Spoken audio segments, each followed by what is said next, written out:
It is my pleasure to welcome His Excellency, Mr. Ranil Wickremesinghe, President of Sri Lanka. Your Excellency, you have the floor. Chairperson, Excellencies, esteemed delegates, at the outset, let me congratulate His Highness and the government of the United Arab Emirates for hosting COP28, and I extend to you my gratitude for your warm hospitality. The UNEP report of 2023, Broken Promises, warns that we are facing a 3°C increase in global temperature by end of the century. It is we, the developing countries, that are both disproportionately vulnerable and disproportionately impacted due to our lower adaptive capacity when it comes to investment in finance, technology, and climate. The independent high-level expert group report on climate finance highlighted that at least a US $1 trillion per annum is required to combat climate change. The Transitional Committee on Operationalizing of Funding Arrangements in its report of 4th November 2023 only calls for voluntary contributions to the Loss and Damage Fund. The report makes no mention of the funds needed or who the contributors are. It is silent on the issue of global debt relief. These are interconnected. Nevertheless, 4 days later, the technical dialogue of the first global stocktake highlighted the requirement of a minimum of US $1 trillion per annum. To arrive at a consensus, not to take up a contentious issue, is not a solution. Who are we fooling? Climate justice must be available to all people and all countries. In this background, Sri Lanka will propose a resolution for a climate justice forum, which was agreed upon at the 5th Forum of the Ministers of Environmental Authorities of Asia and Pacific, to be moved at the UN Environmental Assembly of 6 February 2024. The Climate Justice Forum will provide us a platform for constructive and proactive engagements. The Secretary General of the UN highlighted that the era of global boiling has arrived. The enemy is at the gates.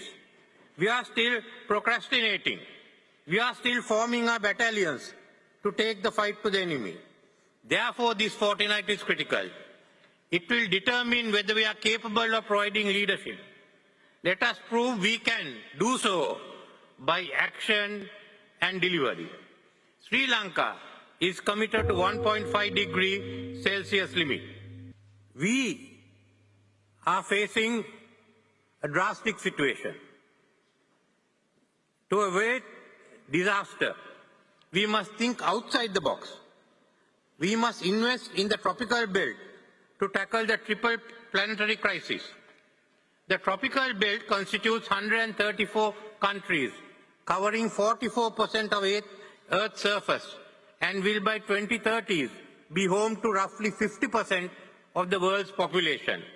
Most of the world's remaining primary forests are tropical, along with its coral reef systems. The rich biodiversity of the tropical belt enhances biological carbon sequestration and can shield the world from instabilities in weather. Furthermore, the energy generation potential from solar, wind and biomass are significantly higher in the tropics than that of other areas on the Earth. Yet, anthropogenic activities in the tropical belt can easily lead to an imbalance in the equilibrium of this region. So much so that some scientists predict that the tropical rain belt could shift away from the equator by the 22nd century.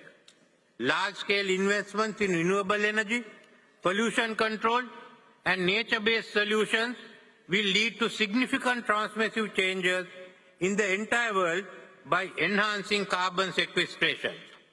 Therefore, Sri Lanka and other concerned countries will convene a panel to report on the Tropical Belt Initiative, a multi-sector program distributed not only among the whole tropical region, but the whole world. As the current chair of the Indian Ocean Rim Association, Sri Lanka is focusing on the interdependence between the Indian Ocean and climate change.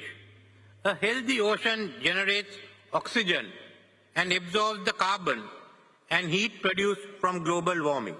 Mangroves and seagrasses sink more carbon than land forests. However, the rapid climate change is altering the marine environment with rising sea levels and temperatures, ocean acidification, coral bleaching, habitat destructions, and extreme weather patterns. These phenomena have a direct impact on human lives by disrupting ocean biodiversity. The ocean depends on food patterns and coastal livelihoods.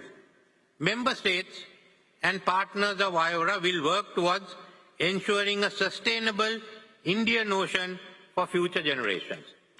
The Tropical Belt Initiative and the Indian Ocean IORA program combined will form the largest global sink for carbon sequestration, addressing the climate change needs, up-to-date scientific knowledge, and the effective use of these findings. Therefore, at COP27, I propose to establish an international climate change university for capacity building and advancing research necessary to contribute to the crucial efforts to limiting global warming to 1.5 degrees Celsius. We will be operationalizing the ICCU next year. Thank you.